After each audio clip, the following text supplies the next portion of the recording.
In this video, we show you how to set your calculator to 4 decimal places.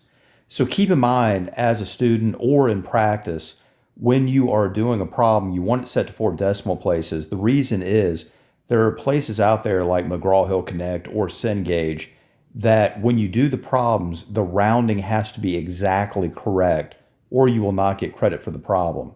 So what we do here is simply show you how to do this. So the default setting for the calculator is set to 2 decimals. So how to fix this is you hit second and then the period button at the very bottom of the calculator.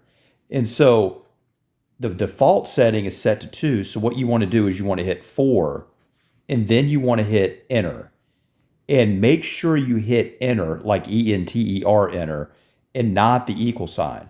If you hit the equal sign, it won't take, but as long as you hit enter, your calculator will now be set to exactly 4 decimals.